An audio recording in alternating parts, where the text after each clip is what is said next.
On the Jianwu continent, in the demonic sect of the sacred origin, the protagonist was tied to a bed, asking the girls to let him go. But the woman moved even closer, saying she could not do that and calling the protagonist her husband. She emphasized that this was their great wedding day, so how could he have the heart to leave his new wife alone in that empty room? The protagonist was Zhao Mu, and as strange as it sounded, he really was a transmigrator. That woman, who fulfilled her twisted desires by pretending to take on different roles, was definitely not his wife. 1 year ago, he transmigrated to that continent as a young noble master, even becoming engaged to a royal princess. Just when his life was about to reach its peak, he was kidnapped by a group of demonic cultivators from the demonic sect of the sacred origin. Back then, he never imagined that becoming a prisoner would only be the beginning of everything. The real nightmare was still to come. He discovered that his pure yang body was the perfect resource for cultivating the mystical arts of the 9 yin. No one would care whether a servant disciple lived or died. Because of that, he was nothing more than a tool to boost the cultivation of several beautiful girls. He always had to work very hard, really hard. Even with his body filled with pure yang qi, he was already on the verge of completely drying up his vital energy. He tried to tell them that he was not very happy about having his life end in that way, but it was useless. One of the cultivators continued doing what she was doing and stressed that the protagonist should feel honored to die by her hands. She picked up a bottle saying that inside was a yang solidification pill. With that, he could properly refine his potency and stimulate his pure yang body. Where I live, this pill is blue and really does solidify things. She explained that the mystical art of the 9 yin she was cultivating was about to advance, so he could not be stingy with that body of his and could not go soft now. She threw several pills into the protagonist's mouth while insisting that if he helped her advance, it would be an honorable death. Zhao Mu tried to resist, telling her to let him go, but the girl lay on top of him, telling him to put in a little more effort. As his vision grew heavier and heavier, the protagonist began to think that he had barely had time to get to know that world, and he questioned whether he would really be drained to death by that filthy fox. A tremendous rage grew inside him, making him clench his own hand so tightly that it began to bleed. He thought that he would not accept this and that no matter what happened, he had to find a way to solve this and escape from that place. Suddenly, his consciousness was taken somewhere and a system screen appeared, saying that an extremely strong will to survive had been detected. Because of that, the return system had successfully awakened, and the host could bind the system sphere. When he read that message, he was shocked and thought that an entire year had passed, but his chance to turn the tables had finally arrived. As soon as he bound the sphere, the system changed, saying that it would ensure that whoever gives shall also receive. Any active donation by the host could trigger a return with rewards of up to 10,000 times the value donated by him. The binding was successfully completed, and they also detected a delay in the host receiving the system. Because of that, they needed to issue compensation for all the time in which they had failed to appear. The reward was that the first return would be guaranteed at 10,000 times. He returned to his normal consciousness, and the fox, still laughing, said that the protagonist used his mouth to say no, but his body was always ready, which proved otherwise. The protagonist began to laugh, but the smile was not one of happiness. He thought that that damned bitch had made him give up his dignity and live his entire life like a dog serving them. He said that this time he would satisfy her properly. He pushed her back, making her even happier while wondering why they would not leave him in peace. The woman gave herself completely to him, asking her husband not to hold back and to do it however he wanted. The protagonist prepared to work hard while thinking that the heavens had given him a second chance, so he would take control of his own destiny with his own hands and tear apart anyone who stood in his way. The girl kept shouting that that night belonged only to the two of them. The next day, Zhao Mu was completely exhausted, and the fox was already standing. She pointed out that although he had only contributed a tiny bit of pure yang power, his performance last night had not been bad. As she left, she stressed that it was a pity those yang solidification pills were acting in his body. However, if he managed to survive, she would come back to look for him for more fun. Zhao Mu was still lying there, exhausted, like nothing more than a mummy. Suddenly, several system screens appeared, saying that his pure yang power had been harvested by the 9-charm heavenly fox, but it would return to him 10,000 times over. With that, he obtained the Crimson Yang sacred body. The system began distributing the rewards and started the fusion. His body was dominated by dense and extremely powerful energy. He began advancing rapidly, reaching the 10th layer of Qi refinement, great completion. Zhao Mu felt his body boiling, as if Qi were running through his veins, and questioned whether this was truly the power of a sacred body. However, he decided to get himself ready since now was not the time to attract so much attention. Experts were as common as clouds in the demonic sect of the sacred origin. So, if the sacred body he had just acquired were exposed, his fate would be even worse than serving as a cultivation vessel. Therefore, the only way to change all of this was to increase his strength as quickly as possible while no one was watching him. As he walked through the place, he thought that spirit stones were the foundation for advancing in cultivation, and that, with his Crimson Yang sacred body, he could even earn more by accepting private jobs from the local cultivators. But now, since he had the system, he needed to think a little bigger. Besides, most cultivators were not rich, and getting 3 or 4 spirit stones per visit was already considered very good. This made him wonder whether there was another way to earn spirit stones quickly. While he was thinking about that, the protagonist heard a noise. Wang Chan, an outer disciple of the Joyful Union sect, was cultivating. The protagonist looked at him and thought that when he had entered that place, Wang Chan had taken very good care of him, and now it was time to repay all that kindness. He thought that if he donated the 200 spirit stones he had saved over the past year, he should receive a decent return from the system. He threw a bag of stones at Wang Chan's head, and when Wang Chan saw what it was, he became happy, thinking that his relentless cultivation must have moved some important figure in the sect, who had decided to reward him with spirit stones.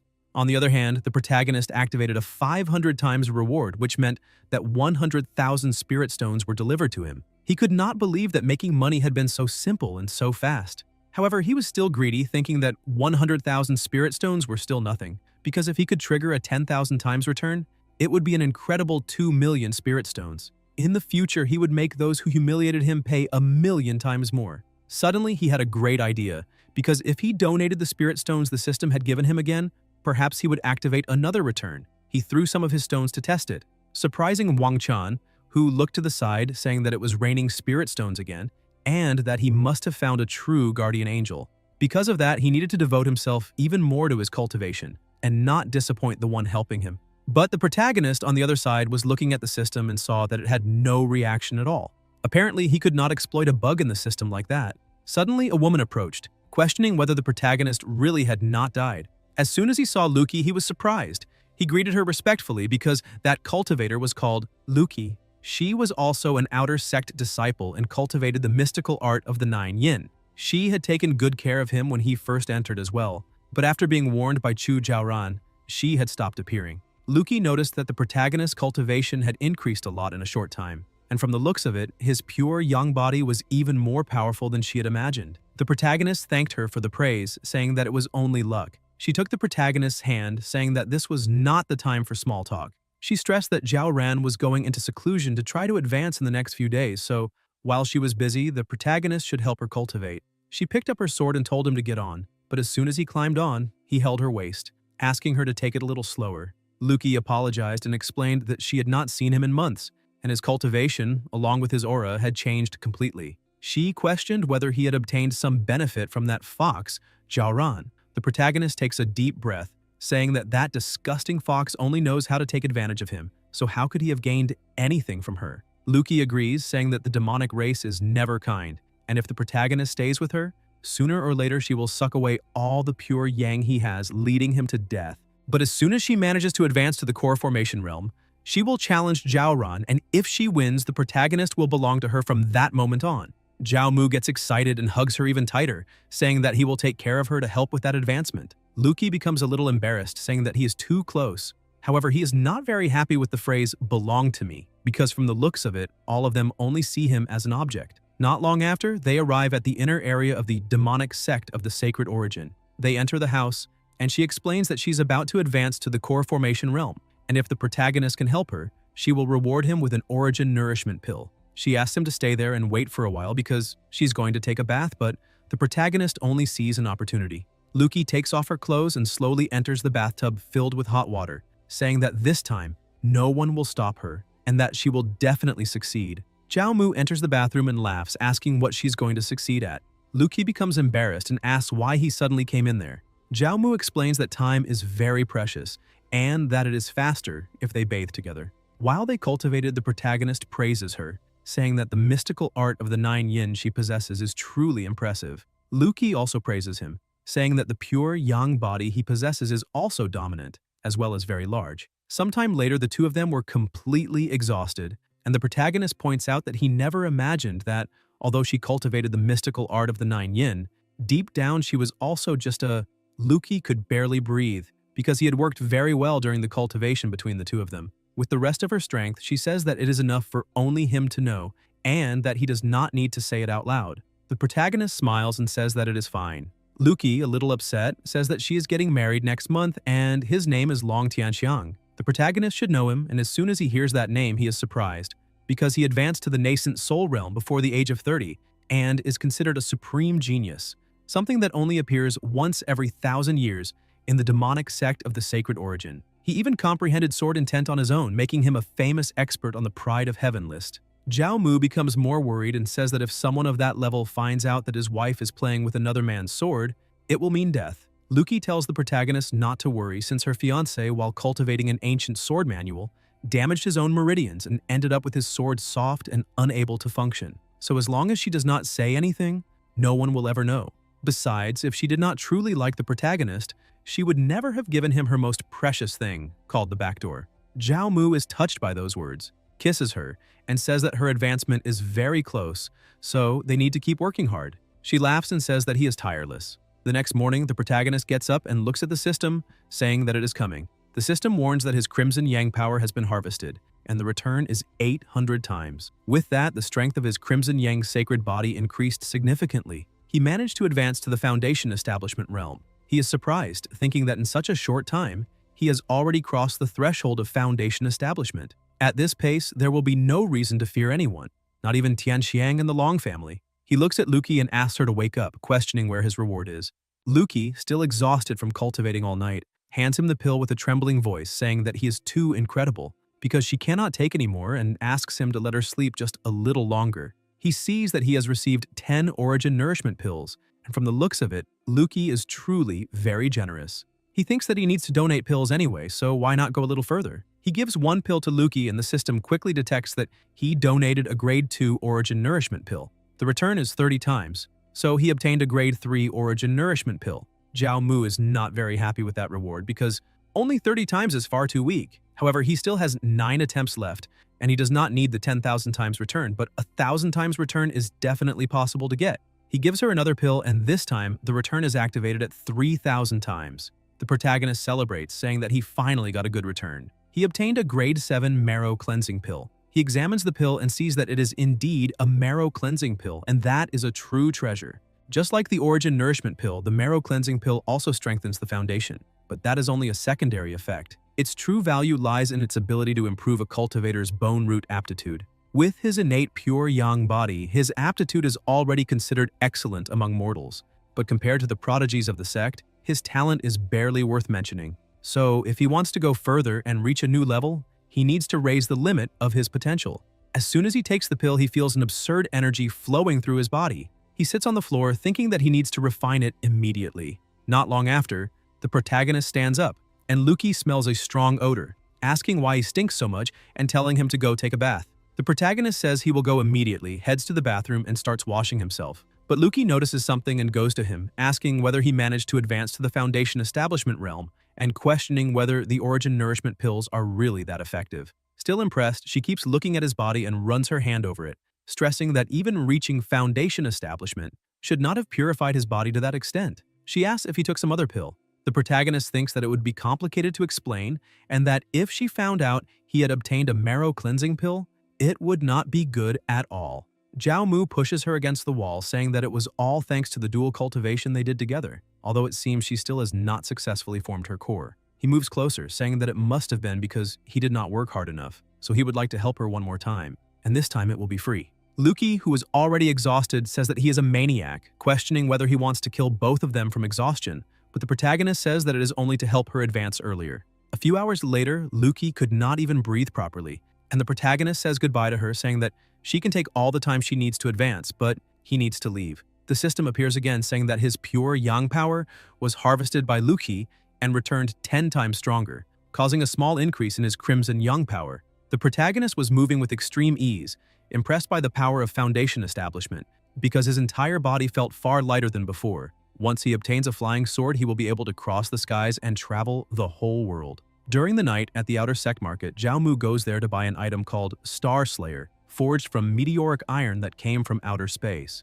Engraved with the star voice formation, it absorbs the power of the stars to increase its lethality. That flying sword alone cost 30,000 spirit stones, so he becomes curious to know what multiplier he will receive once he manages to donate it. Suddenly, someone arrives and calls the protagonist a stallion, saying that he finally managed to find him. A giant man was standing in front of him and did not look very happy. Zhao Mu remembers that he is Niuti, an outer sect disciple and one of Zhao Ran's most loyal suitors. He has already tried to cause trouble for the protagonist a few times, but Zhao Ran noticed and stopped him in time. Currently, Niuti is a cultivator in the Foundation establishment realm, who inherited the blood of a bull demon. His strength far surpasses that of a human cultivator in the same realm, so the protagonist thinks he is perfect for testing his current new power. Niuti grabs the protagonist by the shirt, completely furious, shouting that he heard he met Jiaoran again and asking whether that is true. Zhao Mu grabs his hand and asks what it has to do with him, whether the two of them met or not. Niuti becomes furious and prepares to attack, saying that he will die right here and now, but the protagonist blocks his attack with only one hand, apologizing because he intends to keep that life in order to continue having fun with Jiaoran. The horned bull realizes that the protagonist has also reached the Foundation establishment realm and releases even more of his strength, saying that the protagonist should not think the two of them are on the same level just because he advanced, because now he will see the true power of Lord Niuti. The protagonist dodges all the attacks while smiling, saying that his opponent is indeed very strong, but his speed leaves a lot to be desired. Niuti keeps attacking, telling him to shut up, because he will not be able to defeat him. Zhao Mu thinks that the Crimson Yang sacred body is truly extraordinary because he has only just advanced and can already easily deal with Niuti, who is among the top 100 of the outer sect. With one move, Zhao Mu throws his opponent off balance, saying that it is time to end this farce. He punches Niuti in the face, knocking him out instantly. Nudie's followers run over to him asking if he's alright and question how that brat suddenly became so strong. On top of that, they call the protagonist a little punk, asking how he dares to injure Boss Nudie because, from the looks of it, he has forgotten his family's status within the sect. Zhao Mu thanks them for reminding him. He takes out his flying sword and orders it to advance, striking a piece of wood beside the head of one of Nudie's followers. The man becomes frightened, questioning what that means. Zhao Mu explains that the flying sword is worth 30,000 spirit stones and should be enough to cover that idiot's medical expenses. The system detects it, saying that a grade 2 flying sword has been donated and the return is 1,000 times. He obtained a grade 5 flying sword called the Heavenly Star Talisman. He looks at it and thinks that grade 5 is not much, but it will do. Nudie's two subordinates notice that the protagonist has his back turned and think they can attack him quickly, but Zhao Mu turns around with full force, saying that they are reckless fools, so he should not be blamed for acting in self-defense. But before they can do anything, someone strikes them from behind. The two question who attacked them. An irritated woman says that, from the looks of it, a bunch of useless thieves still has the audacity to play the victim. She stresses that she saw with her own eyes that they were the ones who attacked first. She is Mu Juling. She walks over to the protagonist and starts scolding him, asking if he does not think he is being far too careless, because she had already warned him before that when dealing with enemies, he needed to pull evil out by the roots.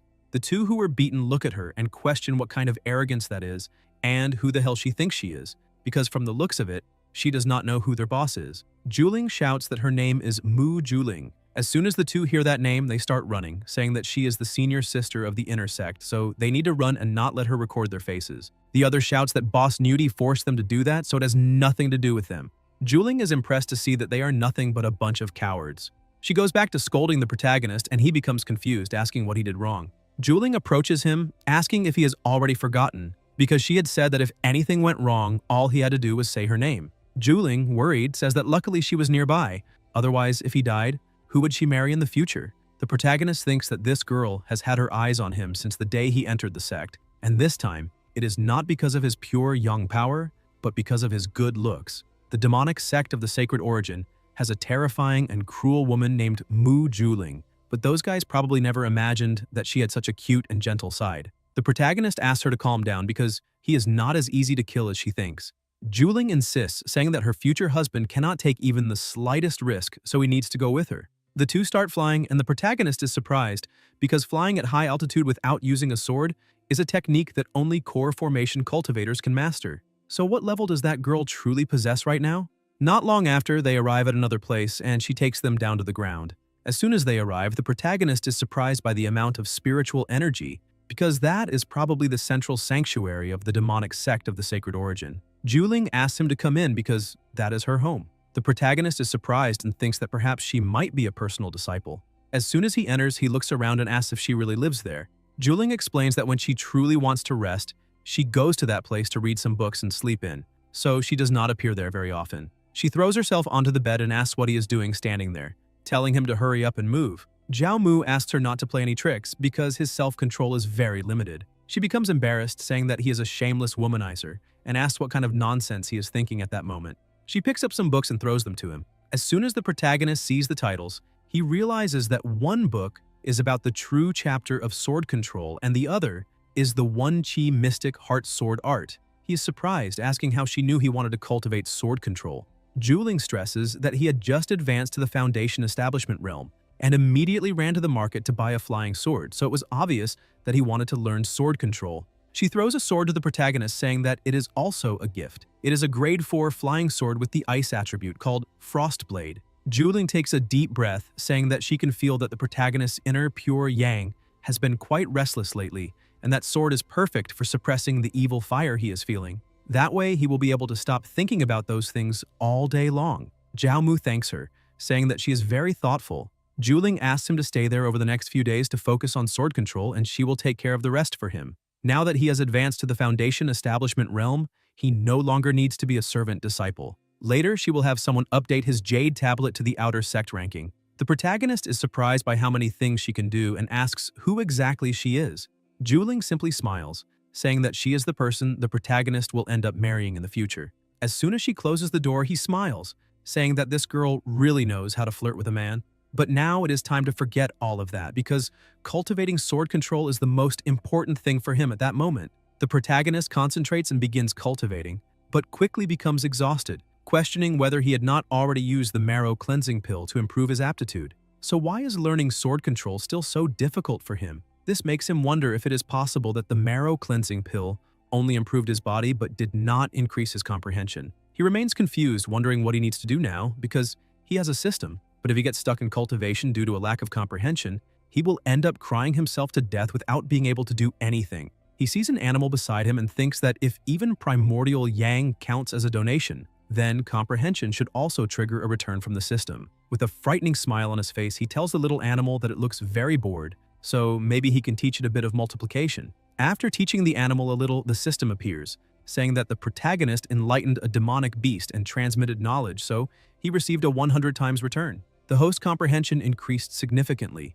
The protagonist celebrates when he sees that his idea really worked. After his comprehension improves, he tries cultivating again and finally manages to make good progress. He begins controlling his sword, saying that this is not bad at all. Now he can instantly understand techniques that once seemed like a complete mystery. Even so, this small leap in comprehension is far from enough in that world. Thinking about it carefully, for a transmigrator, this level is clearly not enough. He looks at the animal again and holds it, saying that it is eager to learn, so the teacher will teach a geometry lesson. He continues teaching the little beast, and the system calculates that the protagonist taught calculus, and the return is 100 times. As a result, his comprehension increased drastically. The host's current comprehension has reached the maximum limit of the current cultivation stage, so it cannot be increased any further. The protagonist is surprised to see that there really is a ceiling for comprehension, so that means that with his current level, understanding techniques should not be a problem for him. He quickly starts learning some techniques using the Vajra Fist, the Crimson Thunder art of the Shun Wind, and even the divination of the 3 talents and 6 destinies. However, he becomes a little discouraged because they are all unranked yellow-grade techniques, far too basic for him at his current level. Even so, he managed to memorize everything. If he copies them and gives them to others later, he should be able to get a good batch of returns. The animal approaches the protagonist with a bone in its mouth. He starts petting the beast, asking if it really wants to give him that bone. He takes the bone in his hand and thanks it, saying that he will make soup with it later. However, he senses a lingering energy in that bone, and when he reads what is written on it, he realizes that it is the chaotic, dark, mystic art. He sits down on the ground again because he never imagined that little guy would immediately hand him a technique. The system warns that the chaotic, dark, mythic art has been detected, and auto-learning is in progress. This creates a severe headache for the protagonist, making him vomit blood. He realizes that his comprehension has already reached the limit of the Foundation Establishment realm, but even so, he still cannot understand that technique. This means it might be an Earth-grade technique or perhaps even a Heavenly-grade technique. Juling returns and asks him what happened. She runs over to him, seeing that he is feeling unwell, and says it is all her fault because she gave him a technique that was far too difficult right from the start.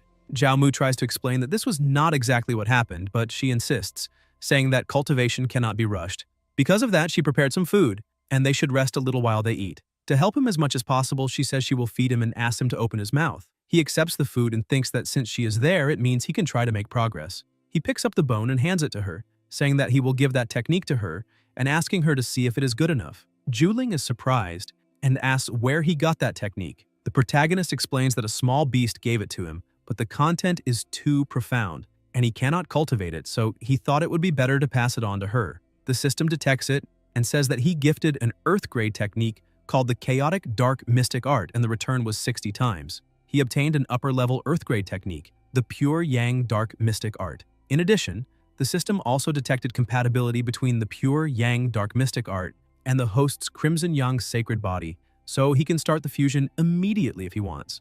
But the protagonist thinks it is not good to do that now since she is there with him, because he does not know how long this fusion will take and cannot raise suspicion with Juling nearby. But Juling stands up angrily, saying that that idiotic dog stole her technique again and almost destroyed her husband's future. The protagonist asks what she meant by destroying his future. Juling explains that fortunately, the protagonist did not force himself to cultivate it because his constitution is pure yang, while that dark mystic art carries chaos attributes. This directly conflicts with his pure yang body, and if he had insisted, his meridians could have exploded, and he would have died instantly. The protagonist finally understands why he could not comprehend that technique. This means it was not a lack of comprehension, but an incompatibility between the technique and his constitution. Juling stresses that the protagonist's constitution is special, and very few techniques are compatible with him, which means she needs some time to gather them. Until then, he needs to practice basic introductory techniques and accumulate experience, because that is the correct path. Zhao Mu points out that she is being far too good to him and asks what exactly she is plotting. Juling asks if her intention is not obvious enough, saying that he only needs to submit to her, because if he becomes her Tao companion, she guarantees him a life of luxury in the demonic sect of the sacred origin, and no one will dare touch a single hair on his head. She sits on his lap, but someone shouts, saying that this is absurd. An overwhelming pressure strikes the house, completely destroying it. The two become worried, and the protagonist looks at a woman who is flying, questioning what that oppressive aura is and who that woman really is. Juling asks her master why she is there, which leaves the protagonist a little surprised. The master asks if she is interrupting those two's fun. Juling apologizes, saying that she would never dare do such a thing. Her master walks over to her, saying that she is the disciple she values the most. So her intention has always been to prepare her to inherit her position as the sect's saintess. But just look at everything she is doing. As if neglecting her own cultivation was not enough, she even hides a servant disciple in her quarters, flirting and having fun as if nothing matters. Zhao Mu is surprised to learn that the sect's saintess is Juling's master, which explains why she has always moved around with so much confidence. Juling kneels in front of her master, begging for forgiveness and admitting that she was wrong. The saintess picks up a sword, saying that since her disciple has acknowledged her mistake, she truly deserves a second chance. She throws the sword to the ground, ordering Juling to immediately eliminate the servant disciple with her own hands and cut off this emotional attachment once and for all. After that, she can return and speak with her master at Purple Cloud Peak to spend 30 years in secluded cultivation. Juling refuses to do it, trying to explain to her master that this has nothing to do with the protagonist, and that if her master forces her to do it, then her Tao heart will be affected, and her cultivation will never advance again. The saintess asks if that is some kind of threat and begins placing even stronger pressure on the two of them. The protagonist realizes that this saintess is truly thinking about killing her own disciple. He tries to protect Juling without hesitation. As soon as he touches her body, Juling asks what he is doing. The protagonist asks her to absorb the spiritual power he has in his body. The saintess is a little surprised, questioning whether he could be the pure yang body, but after analyzing him a little more carefully, she realizes she was wrong, because in truth, the protagonist has awakened the Crimson Yang sacred body. Zhao Mu helps Juling recover and says that this is exactly what should be expected of the saintess because her eyes are truly sharp. The saintess stresses that the Crimson Yang sacred body is extremely rare, which means the man Juling chose truly has enormous potential. Juling becomes so excited when she hears that he has the Crimson Yang sacred body that she says if she had known that earlier, she would have tied him up and turned him into a stepping stone. The saintess calls the two of them to attention. Juling apologizes, saying that she just said something foolish without thinking. The protagonist also tries to calm things down, saying that Juling was only joking. The saintess eventually gives in and says that it is fine. For the sake of her disciple, she will spare the protagonist's life, but he needs to return to the outer sect and focus on his cultivation until he reaches the nascent soul realm, because before that, he does not even need to come looking for Juling again. As soon as they leave, the protagonist composes himself and thinks that that power is truly terrifying. If the Saintess wanted to eliminate him, a single thought would be enough, and he would already be dead. Now he finally realizes that he needs to become much stronger than he currently is. Not long after, in the servants' courtyard, the protagonist enters his house, saying that this trip was risky, but at least he managed to obtain an upper-level Earth-grade technique and a grade 4 flying sword. He asks the system to start the fusion and concentrates. As energy flows through his body, he thinks that the cultivation speed is absurd, and perhaps the combined effect of the pure yang dark mystic art with the crimson yang sacred body is causing all of this. The system appears with an error warning saying that insufficient spiritual energy has been detected in the environment, so the system asks if he wishes to automatically absorb spirit stones for cultivation. With no other choice, the protagonist says yes, since he had earned all those spirit stones without any effort. The system starts the cultivation again, and the protagonist prepares himself because spiritual energy is abundant within his body. Sometime later, he looks to the side and sees that he has already spent 70,000 spirit stones he had saved in a single night. However, he managed to reach the third stage of foundation establishment in a single night, and that is not bad at all. But now his next step needs to be figuring out how to make money again. Before he can do anything, 3 people appear at his door. The leader of the 3 is a servant disciple at the 8th stage of Qi refinement named Hu Qiang. He starts mocking him, saying that he heard Zhao Ran gave the protagonist a bunch of benefits.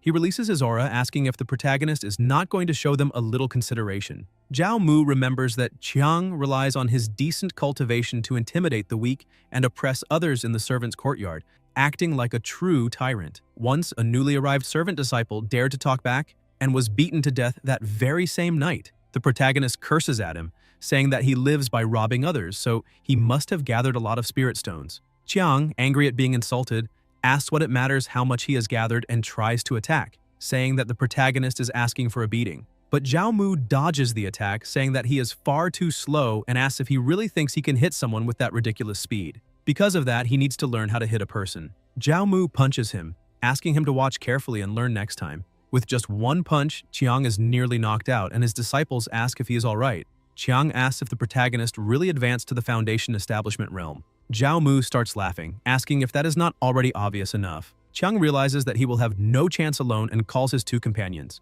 telling them not to just stand there and to attack together. The 2 try to attack the protagonist, but he dodges again with ease. The other people watching are impressed because they did not expect the protagonist to advance to foundation establishment so quickly. However, a girl points out that even so, the protagonist has only just broken through, so facing so many Qi realm cultivators at once will still be complicated. Wang Chan, worried about his friend, asks the protagonist to be careful, but with a single move, Zhao Mu throws his 2 opponents far away, telling them to get out of his sight immediately. Qiang, who had transformed, tries to launch a sneak attack, but the protagonist turns around laughing and sends him flying with a punch. Qiang still insists on saying that the protagonist, but Zhao Mu walks over to him and tells him to shut his mouth immediately, crushing him into the ground. Because of this, he was being treated like a true king for saving everyone from that heartless tyrant. Zhao Mu takes Qiang's spirit stones and calls everyone over, saying that the spirit stones that piece of trash used to steal from people will all be returned to their rightful owners today. He throws all the spirit stones into the crowd, and the people begin grabbing as many as possible, wishing the protagonist a long and prosperous life. The system says that he gifted everyone 9,000 spirit stones, and the return was 1,000 times that amount. Because of that, he obtained 9 million spirit stones. Zhao Mu laughs, thinking that from the looks of it, he will not run out of spirit stones for a good while. He walks over to Wang Chan, saying that he has always taken care of the protagonist since he entered the sect, so he would like to give him a gift. Wang Chan is surprised and asks if that is a Qi refinement pill. He refuses to accept it, saying that it is far too precious to be given as a gift, but Zhao Mu shouts for him to stop that and swallow the pill already, throwing it into his friend's mouth. The system detects that he gifted someone a grade 1 Qi refinement pill, and the return was 100 times. Because of that, he obtained a grade 2 foundation establishment pill. Wang Chan tells Zhao Mu that he is truly surprised by his friend's growth. However, he needs to warn him that the forces behind Qiang and Niuti are not small at all, so it would be better for him to join the outer sect quickly and find a master. The protagonist says that this is exactly what he intends to do.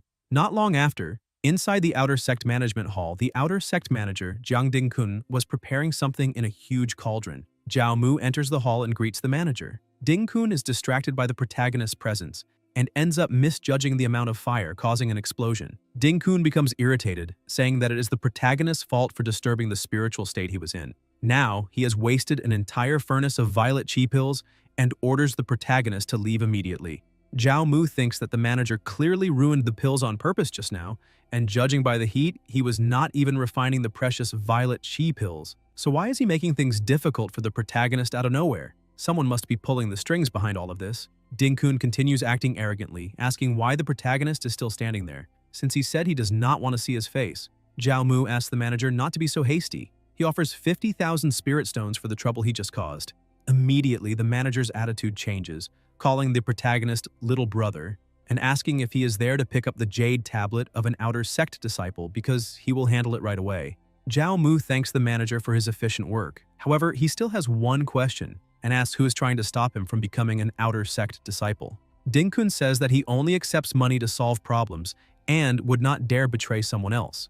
Zhao Mu says that he understands the message and asks what would happen if, by chance, he added all those spirit stones. Ding-kun asks him to come closer. He draws a fox on the ground and Zhao Mu becomes even more irritated, seeing that it is that idiot Chu Jiaoran who is obstructing his progress. She has a high status within the outer sect and her spies and informants are everywhere, and if he keeps wandering around the outer sect carelessly, sooner or later he will end up in her hands again. The protagonist thanks the manager for the warning, but he says that he said nothing. With everything settled, he picks up his sword, thinking that he needs to go find Luki because maybe he can hide in her house for a while. But as soon as he approaches her house, he notices two men leaving her room. Tianxiang, from the demonic sect of the Sacred Origin, 5th place on the Pride of Heaven list and Luki's future husband, was together with the 12th elder of the demonic sect of the Sacred Origin, Lu Haikong. The elder starts laughing, saying that now that Luki has finally reached the golden core stage, perhaps it is time for them to talk about the marriage between the two. Tianxiang feels flattered and says that once he manages to win first place in this year's great hunting competition, he will marry the young lady, saying that he will eagerly await the great day. The protagonist, who is watching, becomes irritated when he sees that it was only that cuckold Tianxiang. As soon as they leave, the protagonist walks to her door asking if she is there. Luqi opens the door, happy to see him, and the protagonist enters, asking if Tianxiang came there again to talk about marriage. She becomes irritated and reprimands the protagonist, telling him not to say that guy's name in front of her because she does not want to hear it. She hugs him and changes the subject, asking what he is doing there on his own. Zhao Mu explains that all of this is that disgusting fox's fault because she is making things difficult for him in the outer sect. Luqi points out that she has finally advanced to the core formation stage, and as soon as she stabilizes her cultivation in a few days, she will challenge Jiaoran. However, she needs to thank the protagonist for advancing so quickly to the core formation stage, because without him, that would not have been possible. She throws herself on top of the protagonist, and he says that if she keeps going like this, he will not be able to hold back his blazing yang energy. Luqi asks who said he had to hold anything back. She tears her own clothes, saying that she wants him to help her cultivate immediately. The two begin cultivating, and the next day she is exhausted again. The system detects that his blazing yang energy was plundered, so a 50 times return was activated, and his blazing yang energy increased slightly. He questions why it was so little, and the system explains that he has already been plundered by Luqi several times, so the return rewards gradually decrease. He understands that if he keeps investing his time in a single person, the multiplier will continue falling more and more. So maybe if he looks for a few more cultivators to cultivate with, he can increase the system's reward rate. This means that he is indeed on the right path, but now is not the time to think about that because he needs to speed up and become stronger, since that is what matters at the moment. He begins cultivating and quickly advances to the 4th stage of a foundation establishment. However, his spirit stones run out too quickly, and he can barely reach the 5th stage. From the looks of it, that sacred body consumes far too many resources, so he will have to gather some more. Suddenly, he sees a shadow outside and opens the window, asking what is going on, but he comes face to face with the saintess and becomes frightened. The saintess introduces herself, saying that her name is An Zixuan, and asks him to call her that from now on. Zhao Mu asks what brings the young lady there just to see him. Zixuan keeps looking at the protagonist and touches his abdomen, saying that she wants his pure yang energy to assist her cultivation. Zhao Mu pushes her back and, with all due respect, says that she cannot play around with these things, because techniques at her current level take a very long time to evolve in the later stages, so she certainly does not need his help. Zixuan becomes furious, saying that he is insolent and uses her powers to push him onto the bed. The protagonist cannot move because of the absurd spiritual pressure on him. The saintess says that now is not the time for useless talk, so he should only answer yes or no. The protagonist says that if she is asking with so much affection and politeness, then he is willing to do anything. He thinks that it is better to give in now and survive, because one day he will still have that woman in the palm of his hand. He looks at her, saying that he needs to know which position she prefers so they can cultivate in the best way.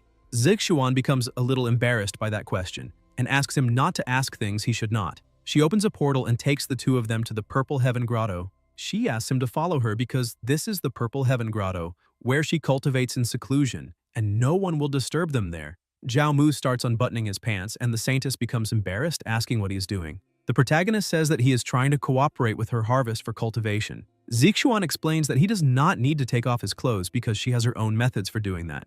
The protagonist laughs, saying that he understands now and that, from the looks of it, the young lady prefers to take the initiative because he has known some women like that before. However, based on his experience, the effects only reach their maximum when both sides cooperate. Zixuan ties his mouth and binds him to a log, asking him to close his eyes and stay silent because that way he can assist her in cultivation. She begins removing her clothes slowly, saying that if he does not want to cooperate this way, he can simply die.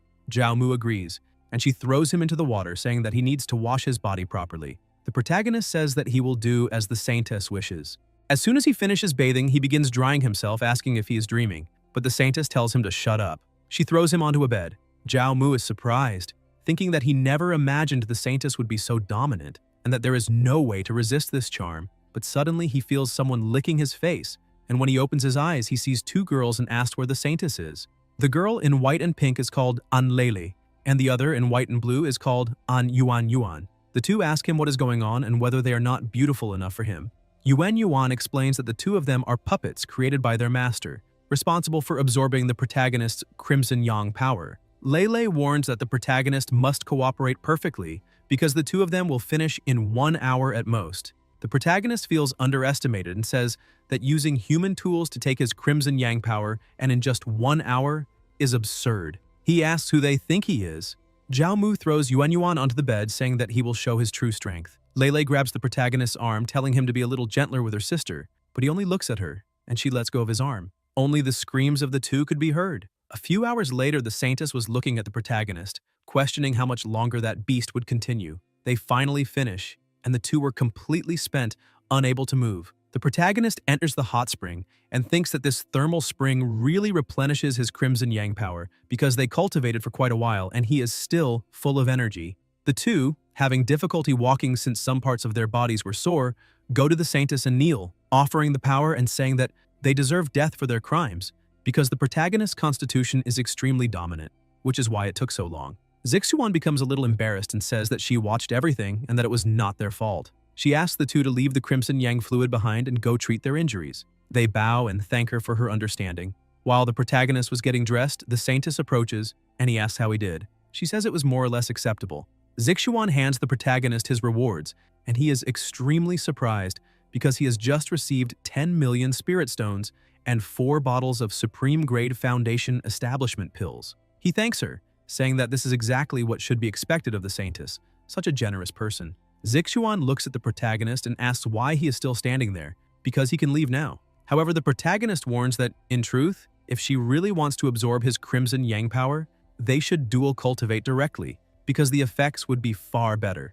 Zixuan likes the conversation, but becomes embarrassed and opens the gate, sending him back while telling him to get out because she does not want to keep looking at him right now. He is quickly sent back to Luki's house. Seeing that he has returned to the exact same place, he realizes that the Saintess's methods are truly profound and unpredictable. The system says that he contributed a huge amount of Crimson Yang power to Zixuan, so the Crimson Yang sacred body was significantly enhanced. He quickly refines all the energy he has just gained and becomes happy, because it was exactly as he had thought. Changing partners really does yield more rewards. Besides, as long as the great Saintess needs his Crimson Yang power, he will definitely have a guaranteed place within the sect. Meanwhile, in Purple Heaven, the Saintess places the protagonist's Crimson Yang fluid on a plate and stares at it, thinking that she hopes that boy's fluid will not disappoint her. She remembers everything she saw in front of her, but tries to avoid her thoughts, reducing the protagonist to a mere cultivation vessel, so he cannot distract her from her cultivation. Yuan Yuan, together with her sister, who was watching that, says that the Saintess really did get distracted while cultivating. Lele wonders whether it is possible that that boy's Crimson Yang fluid has some kind of side effect. The next day, Luki wakes up and looks at the protagonist cultivating. She walks over to him, saying that he woke up very early to cultivate, which means he's becoming more and more dedicated. Zhao Mu says that, by chance, he felt a slight sense of inspiration to advance. She throws herself on top of him again, saying that now that his realm has increased, he could join her in challenging the Path to Heaven. The Path to Heaven is an ancient secret realm of the demonic sect of the Sacred Origin. In total, there are 12 levels. Normally, anyone who can reach the 3rd level is already qualified to enter the top 100 of the Outer Sect's Pride of Heaven list.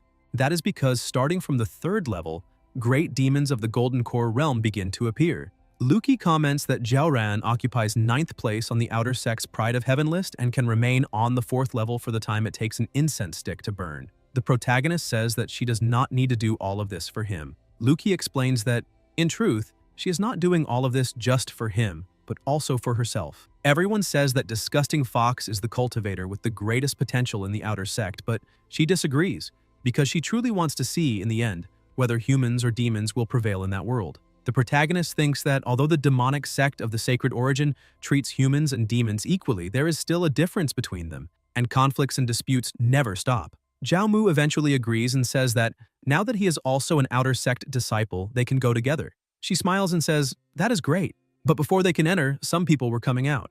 A man says that he failed again because the monsters on the 3rd level of the Path to Heaven are absurdly strong. Other young people wonder how those prodigies managed to pass through it, but the chubbier one says that this is exactly why they are called the Pride of Heaven. They bow to Niuti, saying that he is incredible because after challenging the Path to Heaven this time, his ranking rose to 47th, and at this rate he will certainly enter the top 10 of the Pride of Heaven. Nudie laughs, saying that obviously it was talent and effort. Currently he is ranked 79th on the Pride of Heaven list, but when he looks to the side he sees Zhaoran extremely nervous. She shouts, telling him not to forget that she was the one who helped him advance his cultivation, so he needs to hurry up and finish the task she gave him. Niuti says that he will do it immediately. He walks over to Luki, saying that she is not going to climb the Path to Heaven with that pretty little boy who lives off others.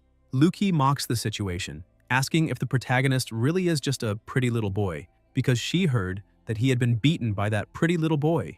Nudie becomes furious, saying that the protagonist caught him off guard in the middle of the chaos. The protagonist simply ignores him, saying that a loser should not make a scene because they still need to challenge the Path to Heaven. Nudie becomes so irritated that he tries to attack him, but the protagonist dodges the attack, saving Luki. Nudie throws a token onto the ground and a circle appears, saying that the Outer Sect disciple Nudie has challenged him to a duel, so he must choose whether to accept or refuse. That barrier no longer allows anyone else to cross, but Luki asks the protagonist not to accept because that guy's cultivation has increased a lot, so he should not fall for the provocation and lose his head. Zhao Mu asks her to calm down because he knows exactly what he is doing. The protagonist walks over to his opponent, saying that he would like to make this a little more interesting. Niuti agrees, saying that if he happens to lose, he will return that grade 2 flying sword to the protagonist. Zhao Mu says that is fine, and in that case, he will bet the storage ring on his finger. The challenge is confirmed, and everyone is shocked by a duel in the square, because they heard that Niuti is fighting that pretty little boy from the servants' courtyard. Besides, the protagonist has just been promoted to Outer Sect disciple, and they say he has a pure yang body, and that all the Outer Sect cultivators who practice the divine art of the 9 yin have already had relations with him, which even makes them jealous. Luki becomes jealous and furious when she hears that kind of comment. Zhaoran takes advantage of the situation to provoke her even more, and says that she always wondered why the protagonist was distracted whenever she harvested his essence. So it was because of a lover like Luki. But this can also be seen as something good, because the best fate for a bird that insists on flying away is to be strangled by her own hands. She asks Nuti to use all his strength and not worry about his life or death, because he must not waste the opportunity she had given him. Nuti asks her not to worry because he will never be capable of disappointing her. He releases his strength and starts heading toward the protagonist. Luki becomes worried and asks him to be careful, but Nuti attacks with everything he has, causing a huge explosion. People comment that those are shadow steps, and Nuti was already famous for his strength. Now that he has mastered shadow steps, his power has increased even more, and this is exactly what is expected of someone in the top 100 of the Pride of Heaven. From the looks of it, the protagonist is finished, and this may become the fastest duel in the history of the demonic sect of the Sacred Origin. Zhaoran only laughs, saying that it is a pity, because if the protagonist had simply been a good little dog for her, maybe he would have lived a little longer. But before she can leave, she starts hearing some people impressed, questioning how that is possible, and asking if the protagonist really blocked the attack, because they cannot believe what their eyes are seeing. Zhao Mu was holding Nudie by the horns with extreme ease. The stupid bull asked how that is possible, and the protagonist mocks him, asking if he forgot to eat, because if that is all he can do, the fight will not be any fun. Zhao Ran tells Nudie to stop being an idiot and immediately take the pill she had given him. Nudie accepts the mission without hesitation, saying that the protagonist forced him to do this. As soon as he bites the pill, a huge amount of energy begins to surge out of his body, forcing the protagonist to step back. Nudie promises that now he will show the strongest form he possesses, and the bull demon form is activated. The protagonist is impressed to see that he has indeed transformed completely into a bull. Luki argues with Zhaoran, saying that she really is despicable because she cannot believe she helped that guy cheat in the duel. But Zhaoran continues mocking the situation, asking how that can be considered cheating. That is a demon spirit pill which can temporarily stimulate the power of the demonic race's bloodline. That power already exists inside him because he belongs to the demonic race, and the pill is only awakening the power that already exists within him.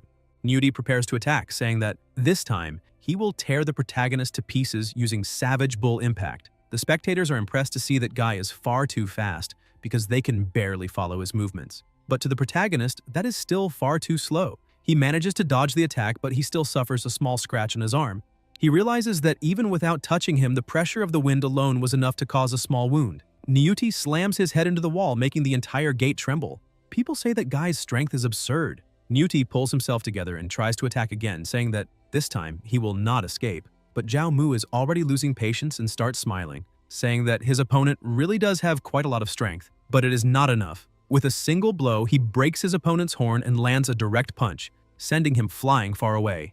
Zhaoran is shocked and questions how that can be possible because the protagonist defeated the demonized Nudie with a single blow. She wonders if the pure Yang body is really that powerful, and when he advanced to Foundation Establishment, the force of that punch was even more absurd than Nudie's. Luki hugs the protagonist, saying that he really is incredible and that, from the looks of it, she was a little mistaken about his true strength. Zhao Mu tells her to restrain herself because a lot of people are watching. Zhao Ran, on the other hand, looks at Nudie, saying that he is nothing but useless trash, and orders the other subordinates to take him away. But the protagonist asks them to wait a moment. The three prepare to fight, saying that he has already crushed their boss, so what else does he want to do? Zhao Mu takes out a bag of spirit stones, saying that he is a very reasonable man and that there are 10,000 spirit stones inside. They can consider it payment for his medical expenses this time. The subordinates say that the protagonist is far too arrogant and cannot believe he is humiliating their boss like that. On the other hand, the other two say that if they had received 10,000 spirit stones, they would also accept being beaten. The system says that the protagonist donated 10,000 spirit stones, and the return is 100 times. Because of that, he obtained 1 million spirit stones. He becomes irritated that it was only 100 times. Zhaoran walks over to him while clapping, saying that he did very well and that this is exactly what should be expected of the man she had set her eyes on. As a true lady, she likes the protagonist even more now, so if he returns to her side now, she will give him anything he wants. But Zhao Mu slaps her hand away and says that she is not even worthy of standing in his presence. She becomes extremely irritated and releases her aura, but Luki intervenes, saying that the protagonist is a human being, not merchandise she can throw away whenever she wants. Besides, she promises that she will challenge the path to heaven and surpass Zhaoran's ranking. After that, she will challenge her fairly, and she will pay for every bit of harm she caused the protagonist. Before they enter, Zhao Mu thanks her, saying that what she just said was very nice to hear. She laughs, saying that it is very good to see that he liked it. The two enter together to challenge the path to heaven, and Zhaoran becomes furious outside, promising that she will never let the two of them live in peace. People comment that Zhaoran occupies 9th place on the Outer Sex Pride of Heaven list, being a rising star of the Fox tribe. On the other hand, Luki is the granddaughter of the 12th elder. Her status is noble, and her beauty is no less than Zhaoran's. Even so, the two beauties are fighting over Zhao Mu. In the sacred land of the demonic sect inside the Nine Dragon Sword Tomb, Tianxiang was cultivating when he sensed someone's presence. He attacks, cutting through everything in front of him, but sees that he did not eliminate the person. Nau Ao, who had been watching everything that happened before, goes to Tianxiang, saying that the outer sect is filled with rumors that Luki is fighting with Zhaoran over a pretty boy. Since he was worried that this might end up affecting Tianxiang's reputation, he came to report everything personally, but Tianxiang becomes extremely irritated, asking if that guy really came there to interrupt his secluded cultivation over such a trivial matter. Niu Ao becomes frightened and steps back, asking Tianxiang not to take offense, because it was an intrusion on his part, and so he will withdraw immediately. But Tianxiang asks him to wait. Niu Ao bows, trembling with fear, asking if there is anything else. Suddenly, he receives a powerful attack that sends him flying away. Niu Ao is frightened and asks why he was attacked. Tianxiang tells him to stop struggling and take a look at his chest. As soon as Niu Ao looks at his chest, he notices that a mark has appeared. Tianxiang explains that this is a strand of sword intent he had condensed. Niu Ao, still lost, asks what he means by that. Tianxiang stresses that there are always ants who do not know their place, so Niu Ao needs to go there and get rid of that ant for him. Niu Ao feels that his power has increased and thanks him for it. Meanwhile, on the path to heaven, Luki explains that the path to heaven automatically records how many floors a disciple can climb. And since this is the protagonist's first time there, they will be separated.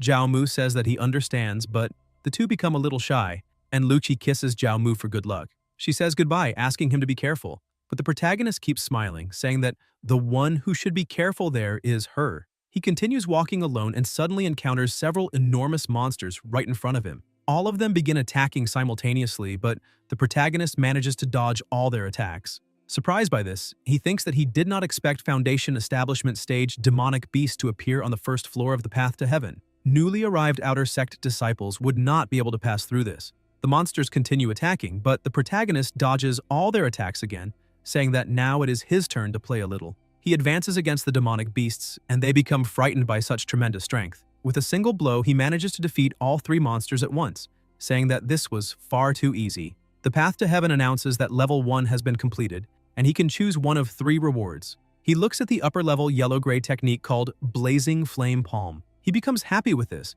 because he was just worried about not having a combat technique compatible with the Crimson Yang sacred body. And this was the perfect moment for this technique to appear in his life. Without thinking twice, he chooses the technique and immediately begins studying it. First, he needs to guide the true solar fire into his body, then reinforce the power of the palm technique with the strength of the radiant sun. He tests whether he can use his new ability and easily destroys a pile of stones around him. Seeing that he has already mastered that technique, he says that now it is time to go to level 2. Meanwhile, on the 3rd level, Luki was also fighting, giving it everything she had and quickly manages to clear that stage. Outside, people were looking at the ranking board, saying that she managed to enter the top 50 because she passed the 3rd level and is already going into the 4th. So far, the #1 prodigy of the outer sect, named Nalan Chuang, endured an entire hour on the 4th level. If she can hold on for at least 15 minutes, she will enter the top 10 of the Pride of Heaven list.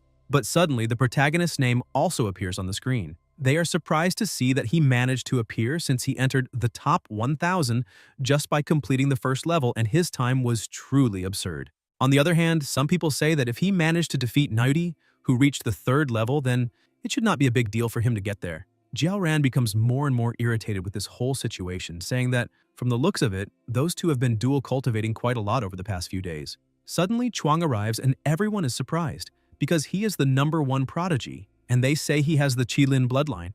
The men are not very happy because he is somewhat handsome, but his arrogance goes beyond all limits. Chuang looks at them and activates his bloodline, defeating the two of them in 1 second. He keeps walking, saying that he hates people who talk about him behind his back. He looks at Zhao Ran, who is already irritated, and she asks what he is doing there. Chuang provokes her because he heard that her little boyfriend ran away with another girl, so he is only there to laugh in her face.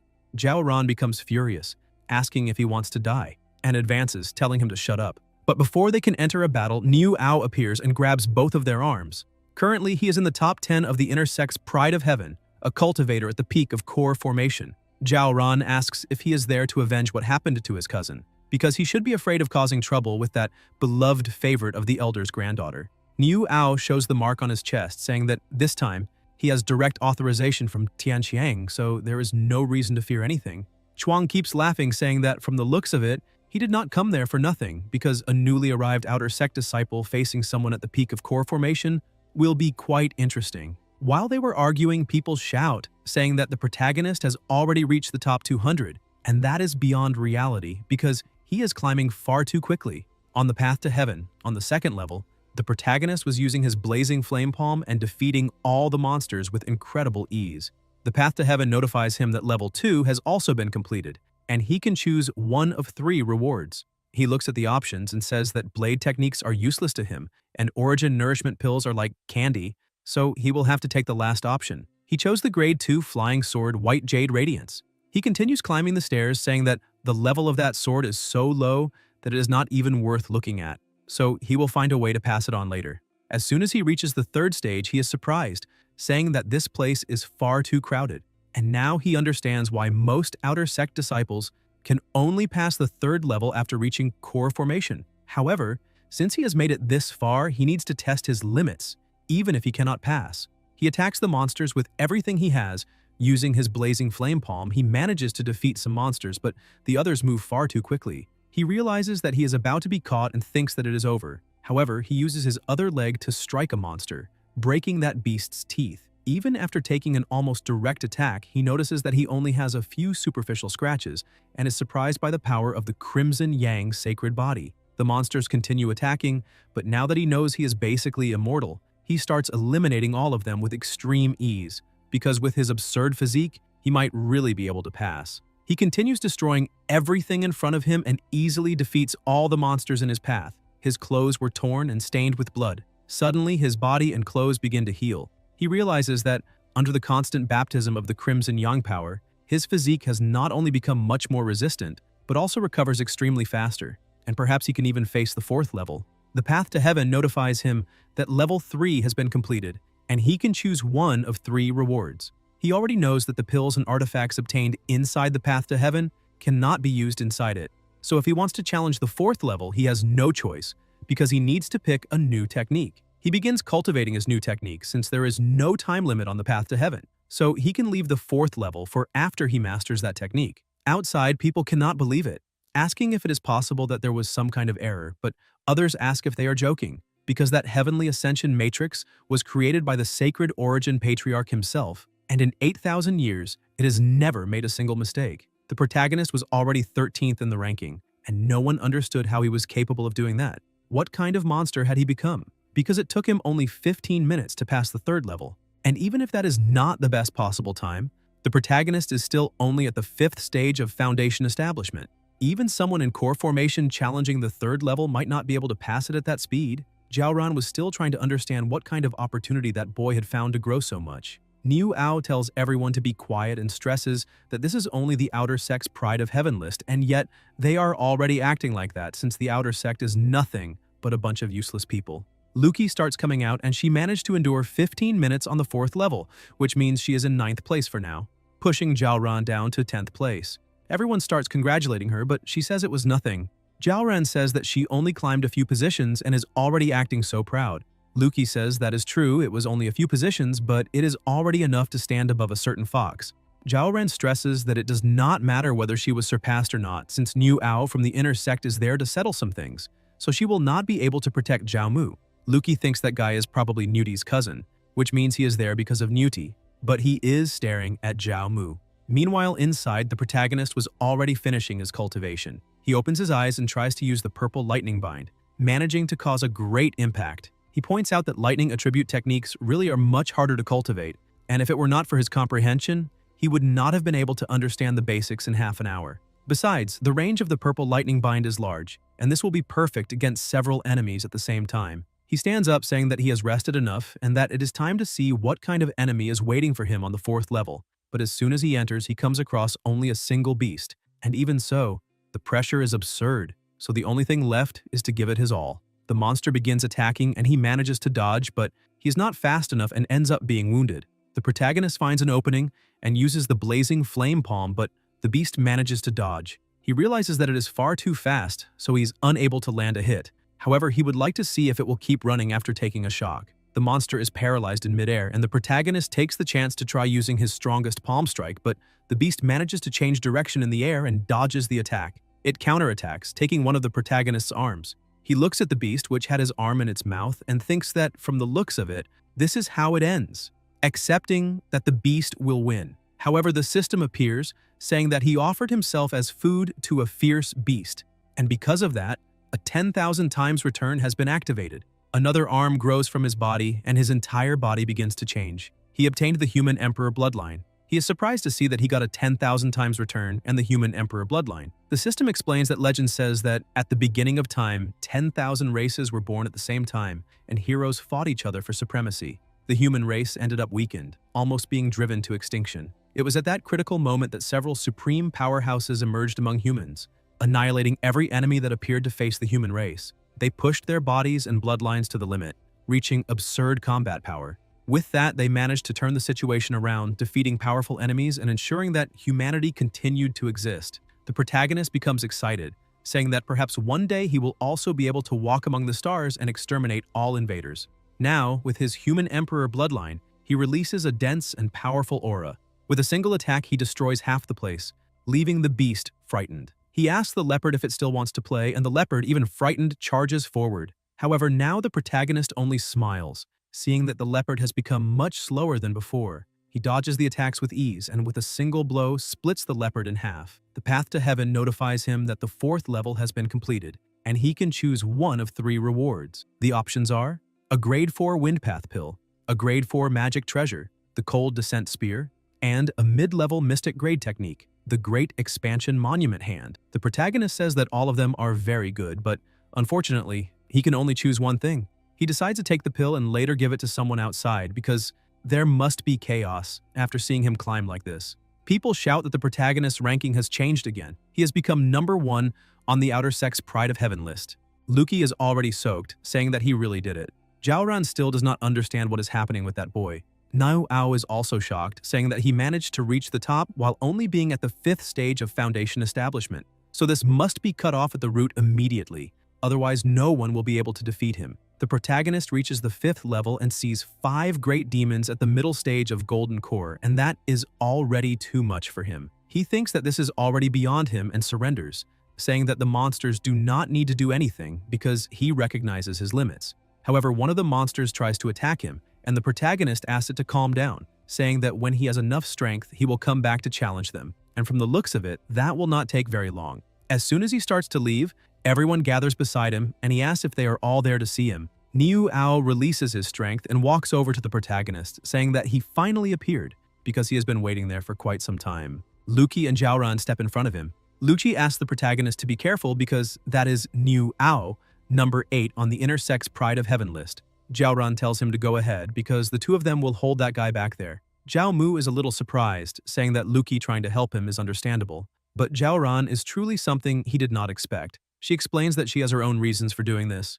Niu Ao thinks that for the two of them to protect that boy like this, it seems the people behind them have already noticed his potential, so he cannot waste any more time and needs to eliminate that boy before the elders appear. Niu Ao advances, pushing the two of them aside, saying that no one will stop him since he is there to avenge his cousin. Jiao Mu does a few stretches and smiles, saying that he has just warmed up. Now he can test the strength of a cultivator at the peak of core formation. He charges forward, activating the human emperor bloodline. A huge explosion occurs and people are shocked, questioning whether that is really the strength of someone at the 5th stage of Foundation Establishment, since he is directly enduring the attacks of an expert at the peak of core formation. On top of that, that light coming out of his body might be the human emperor bloodline. Jiao Mu had blocked Niu Ao's punch with one hand and tells him that, with brute strength alone, Niu Ao may be unable to win. Niu Ao is still surprised and wonders how many secrets that brat can still be hiding, because he can no longer hold this back. He tries to push the protagonist away, and the two women shout for him to run. Niu Ao shouts that now he will die under sword intent, so he can consider himself to have lived long enough. The protagonist tries to retreat, but the sword intent is too fast. He realizes that it is Tianxiang's sword intent. He activates the human emperor bloodline again to try to defend himself, thinking that he needs to endure it as firmly as possible. A huge explosion occurs and Luki shouts his name, but Jiaoran explains to her that it is useless, because that is the sword intent of a nascent soul cultivator. At the Foundation Establishment stage, the protagonist has probably already turned to dust. She thinks that now she will not be able to complete her mission, and that is irritating. Niu Ao starts laughing, saying that this is exactly what happens when someone does not know their own place and tries to offend someone great. Luki becomes furious, but suddenly they hear someone coughing. The protagonist, completely destroyed but with a smile on his face, asks if this is that brat's sword intent because, to him, it is nothing special. However, one of his arms had been torn off. Niu Ao cannot understand how that is possible because anyone else should have been completely destroyed. He advances, saying that the protagonist is already at his limit, so he can end all of this now. Luki tries to stop him, but he throws her away, telling her to get out of the way. When he was about to deliver the final blow, the protagonist thinks that his body has no strength left to move. However, an overwhelming pressure strikes Niu Ao, pushing him into the ground. He looks up, shouting who dared to stand in his way. The Saintess Zixuan appears, saying that it was her and asking if anyone has any objections to that. Niu Ao kneels and says that he would never dare question any decision or action of hers. However, he does not know why the saintess appeared there. Everyone bows before her, and she looks at the protagonist, saying that she was truly surprised by everything he did, since he managed to reach number 1 on the Outer Sex Pride of Heaven list, although that is not really anything worth bragging about. Even so, reaching that point with only his current cultivation makes him the only one in the entire history of the demonic sect of the Sacred Origin. Because of his absurd regeneration, the protagonist had basically already recovered completely, and laughs, saying that it was only luck. Zixuan extends her hand to him, asking if he would accept her as his master. However, 3 other elders appear, shouting that they heard a supreme human prodigy had appeared in the outer sect and asking where he is, because they want to see him with their own eyes. The Sword Elder tells them not to even try competing with him, because he has gone 800 years without accepting a disciple, waiting for a human prodigy. However, the other 2 do not let it go, saying that they will not give up on that boy. One of the disciples looks up, asking who those old men are, and his friend beside him tells him not to talk like that, because those are the human elders of the demonic sect of the Sacred Origin. The 5th elder of the demonic sect, named Zhou Siliang, argues with the saintess, saying that she has already gone too far because it was not easy for the humans to have a prodigy like that, so how could they let the demonic race take him away? He is the 5th elder of the demonic sect of the Sacred Origin and a formation master. His skills with formations are extraordinary. The 7th elder of the demonic sect, Feng Deng, also argues with the saintess, saying that she already took Mu Juling, so she cannot be allowed to take that human prodigy too. That old man is also an elder of the demonic sect of the Sacred Origin, and his strength does not draw much attention, but he is a renowned alchemist. The 3rd elder of the demonic sect, Dugu Zhan, stresses that in the cultivation world, strength is what truly matters. So if the protagonist chooses him as his master, he will give him a complete set of defensive Dharma treasures of grade 7 or higher, and he will also teach him the art of battling heaven and earth, which took him his entire life to master. He was the one who carved a path through slaughter all the way to the depths of the ancient Forbidden Zone, using that very same technique of battling heaven and earth, and that was how he earned the position of 3rd elder. People are amazed because there are only 4 human elders in the demonic sect, and 3 of them appeared there. The protagonist's talent is truly terrifying, and becoming a direct personal disciple like this is enough to make anyone envious. The saintess and the other 3 surround the protagonist, releasing their auras and asking who he will choose as his master. Zhao Mu smiles and says that maybe he can choose all of them. This leaves the 3 elders surprised. The saintess laughs, saying that she has no objections and that it only depends on what the 3 elders think of this proposal. Siliang becomes a little worried, saying that the formation master lineage requires an absurd amount of time studying formations. John explains that improving combat strength requires constant training without rest. Deng also says that becoming an alchemy master takes a tremendous amount of time, and it is impossible to divide one's attention like that. The protagonist releases the human emperor bloodline once again and shouts, asking how he could possibly disappoint the expectations of the 3 elders. Because of that, he suggests spending 3 days learning from each of them separately. That way, he can take a test, and if he can meet each elder's expectations in the shortest possible time, it will prove that he can handle all 3 at the same time. Once again, the 3 elders are surprised to see the human emperor bloodline right in front of them. The saintess agrees again, saying that it is decided, and leaves while taking Niu Ao with her, because she will do her best to give a proper explanation for what happened. The protagonist thanks her very much for everything she did, and in the end thinks that the saintess is truly a good person. To thank her, he shouts, saying that if she needs his help with cultivation in the future, then he will not hold back and will do his best to make her feel like the most loved woman in the world. Zixuan becomes a little embarrassed and says that they will discuss that a little later. Siliang ties up the protagonist, saying that now is not the time for chatting because they need to go train formations first. The protagonist agrees and says goodbye to Luqi, asking her to be careful with Tianxiang. She also says goodbye to him and asks him not to worry. Everyone else only watches, but among them, one person stands out. He is the cultivator who captured the protagonist. He is completely shocked, thinking that that brat really became a true personal disciple, and from the looks of it, he can no longer stay in the demonic sect. However, he thinks more carefully about it since the rest of his family is still in the demonic sect of the Sacred Origin, and there is no way for them to escape. The Daxia dynasty, where Zhao Mu had been before, seems to have become the target of the neighboring Great Zhou dynasty, and now it is on the verge of completely collapsing. If his family can save the Daxia dynasty, that would be like doing Zhao Mu a huge favor, and perhaps the protagonist will show mercy and spare his family. He starts flying, saying that this is a good plan and that he needs to find his father and explain the whole situation right away. Not long after, at Mystic Formation Peak, the two arrive and Siliang explains that this is his Formation Valley. In total, there are 3,270 formations spread throughout that place, and it is also the core of the mountain protection formation of the demonic sect of the Sacred Origin. When that formation is fully activated, that place becomes the safest spot in the entire sect. The protagonist looks around and asks if that also means the formations of the path to heaven were made by Elder Siliang. The elder is surprised and says that even though he considers himself a great genius in formations, even if he spent his entire life, he would never be able to create a supreme formation like the path to heaven. He explains that the path to heaven was personally created by the Sacred Origin Patriarch 8,000 years ago. Thanks to it, the demonic sect of the Sacred Origin has been able to stand firmly in the forest of 10,000 demons to this day, unmatched.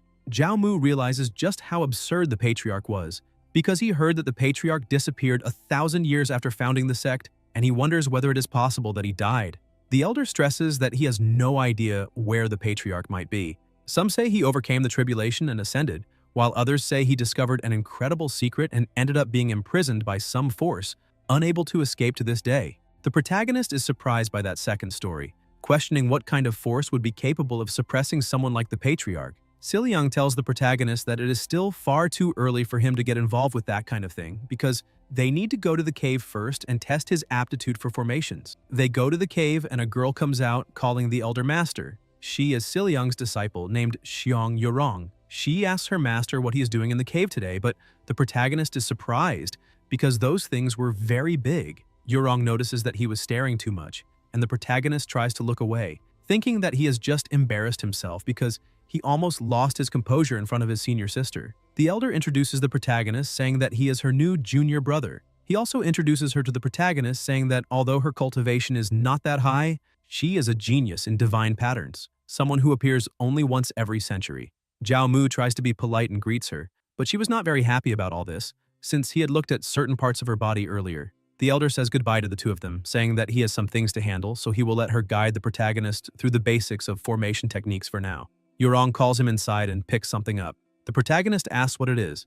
Yorong explains that it is a divine pattern disc, and all he has to do is hold that disc and press it against the center of his forehead. She explains that he cannot use his eyes because he needs to try to feel it with his heart. Zhao Mu concentrates, and suddenly, his consciousness is taken somewhere else, in front of a huge disc filled with markings. Yorong takes the disc from his hand and says that this is enough for now, asking him to say whether he saw anything just now. The protagonist explains that he saw a large disc filled with strange symbols, which leaves her a little surprised. She asks how many symbols he saw while thinking that being able to visualize the divine pattern disc on the very first attempt shows that he really has a lot of talent, and no wonder the Elder Master personally brought him there.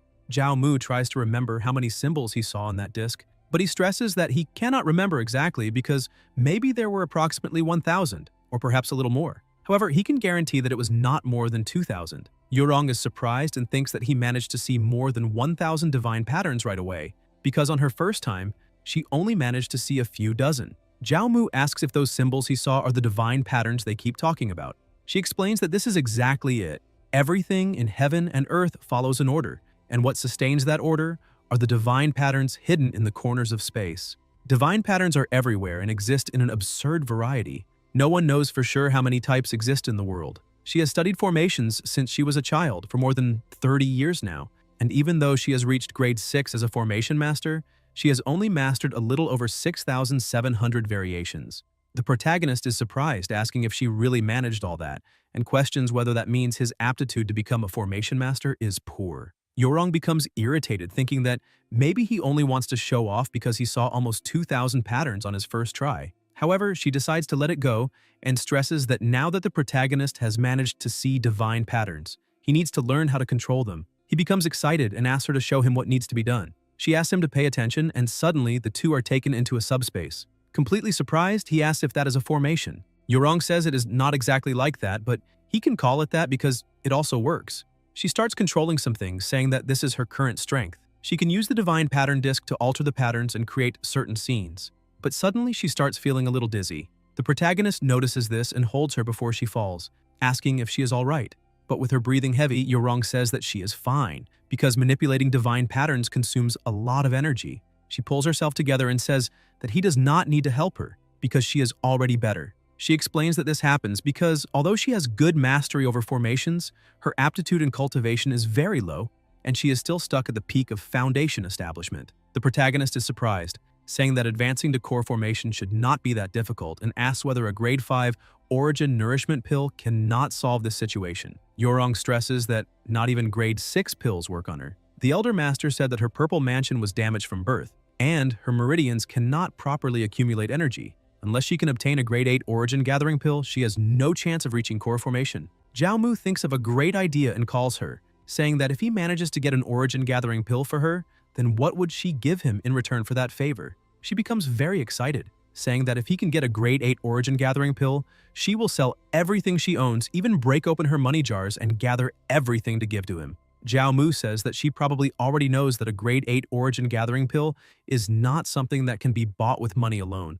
Embarrassed, she stresses that if that is not enough, then she will sell herself to him as well. Hearing this, the protagonist takes her hand and seals the deal without thinking twice. She becomes a little suspicious, thinking that she feels as if she has just been manipulated into falling into a trap. Zhao Mu says that by chance he has some origin gathering pills and will give them to her for now. She takes a deep breath and accepts them, saying that they are all grade 5, but they no longer have any effect on her. Still, she thanks him and says she will keep the gift. As soon as she accepts them, the system sees that the protagonist gifted a grade 5 origin nourishment pill, and the return was 200 times. Because of that, he obtained a grade 6 nourishment pill. Since he had given 3 pills, 3 rewards appeared. The second reward was 50 times, and he managed to obtain a grade 5 heart nourishment pill. And the third reward was 3,000 times, causing him to obtain a grade 8 origin gathering pill. He laughs, thinking that the pill has finally appeared and that, from the looks of it, his senior sister will not escape from his hands either. Suddenly, something starts happening, causing a huge tremor and noise. The protagonist is startled, questioning what is happening there. Yorong explains that it is the mountain protection formation. She snaps her fingers, and 3 people appear in front of her. She asks if they have already found out what caused the damage to the formation. One of the 3 explains that the 3 damage points of the formation were caused by evil beasts. At the location, weak fluctuations of evil energy were also left behind. But they have already reported it to the core of the sacred ground, and the Holy Sun said he will personally investigate. Yorong thanks them for the report and praises them, saying that they did a good job so they can rest now. The 3 thank her and leave. The protagonist asks if something happened, but she says it was nothing serious, just some demonic activity, and that this is common in the demonic sect of the sacred origin.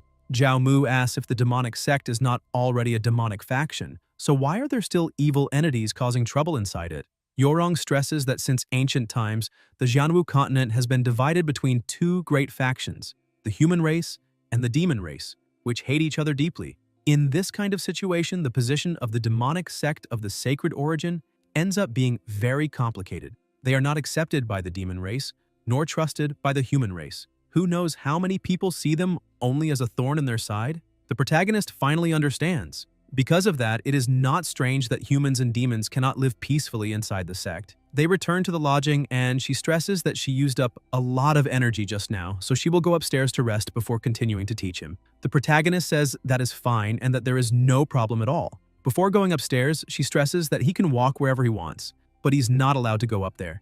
Zhao Mu just watches and thinks that he has the impression that before long, she will be begging him to go up there. However, he decides to leave that for later since he also wants to rest a little. He takes off his clothes and enters the lake, saying that the disciples of the demonic sect of the sacred origin really know how to enjoy life, because every place even has a hot spring. He opens the system to inspect it and sees that he still has 7 million spirit stones, but that is nowhere near what he needs for cultivation. Just to advance to the 6th stage of foundation establishment, he would need more than 100 million spirit stones. With 3 elders and the saintess supporting him, that cuckold Tianxiang should not have the courage to act openly, but in the shadows, he may still try to do something, so the protagonist needs to become stronger. He looks up and thinks that he needs to start with Yorong. As soon as he tries to go up the stairs, a magic circle appears, pointing several weapons at him. From inside, Yorong asks what he thinks he is doing.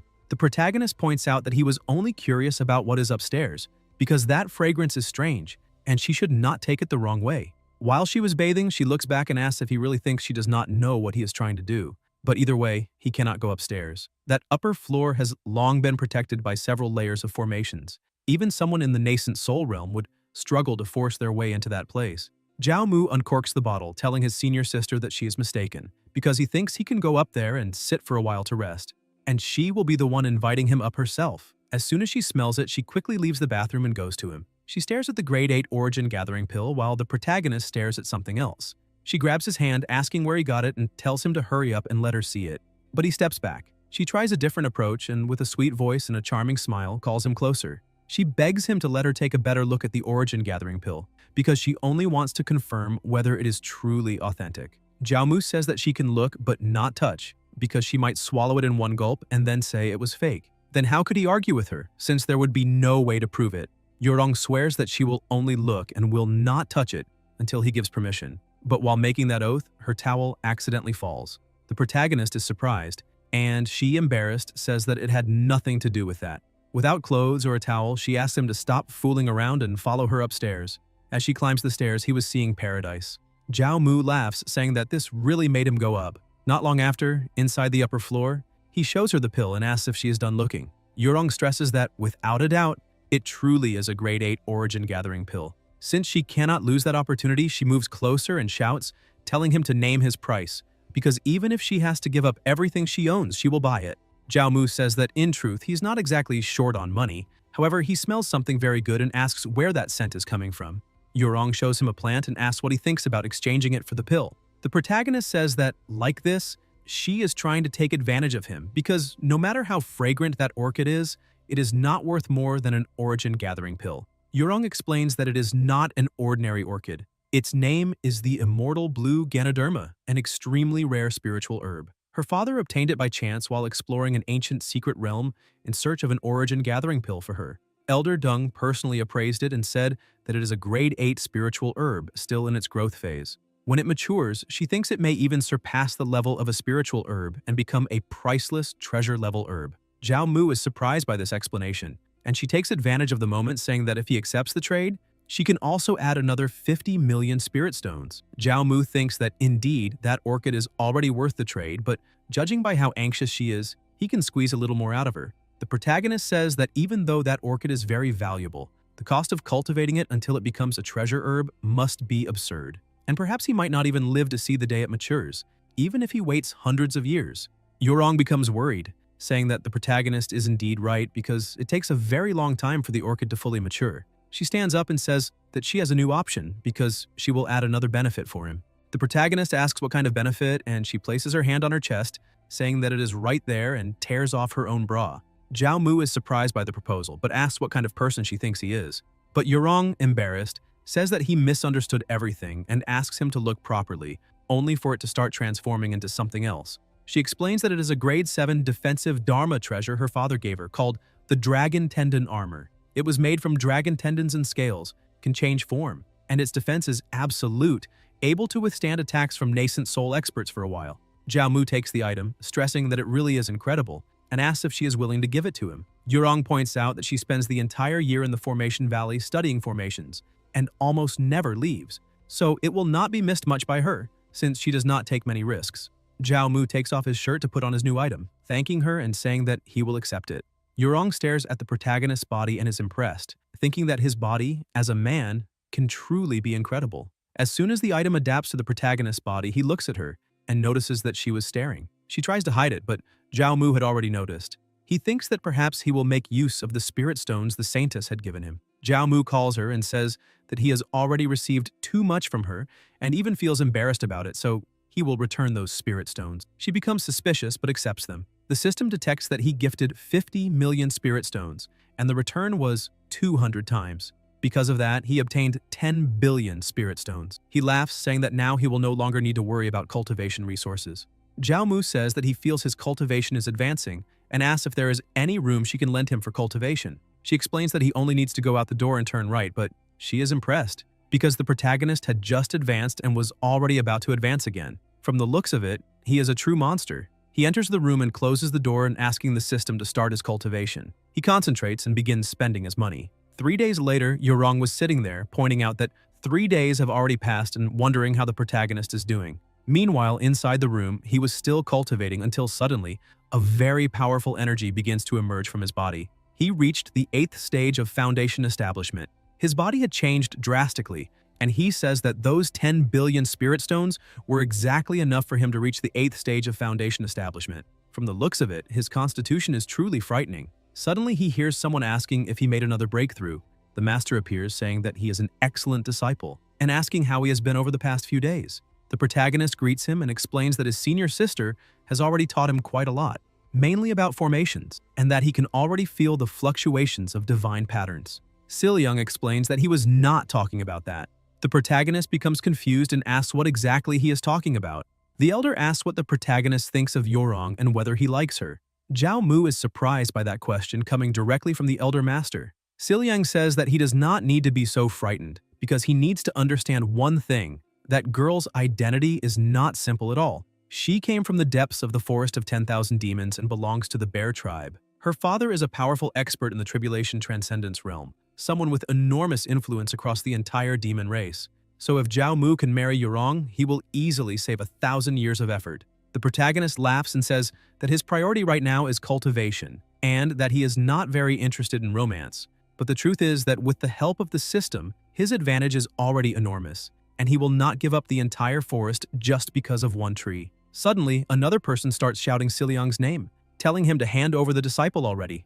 Young says that Dung has already come to pick up the protagonist, and when it comes to this kind of thing, he is never late. The elder gives some books to the protagonist, saying that even if he is going somewhere else, he cannot stop reviewing his studies on formations. He needs to read those 3 books often. Zhao Mu thanks the elder once again for everything he has done and says that he will read them as soon as he can. Dung looks at the protagonist and says that, judging by the expression he is showing, he obviously is not suited to studying formations. And although the path of alchemy also requires talent and comprehension, its demands are not as absurd as those of a formation master, mainly because of Zhao Mu's pure yang body. As long as he masters fire control, refining pills will yield twice the result with half the effort. Young asks Dung to stop talking so much nonsense, because the protagonist saw more than 1,000 divine patterns the very first time he encountered the divine pattern disc, and a talent like that appears only once every 1,000 years. Dung is impressed and says that being able to see more than 1,000 divine patterns on the very first contact is truly astonishing. That probably has never happened in the 8,000 years of history of the demonic sect of the sacred origin. But now it is time to forget that, because perhaps the protagonist's talent for the Tao of alchemy is even more terrifying, so they need to go to the alchemy valley to test it. Yorong watches him leave with a rosy face and the pill in her hands. Not long after, in the alchemy valley, the two arrive, and Dung asks if the protagonist has ever studied fire attribute techniques. Zhao Mu says yes, but explains that it was not much. The elder takes him inside and shows him a furnace, saying that this is great.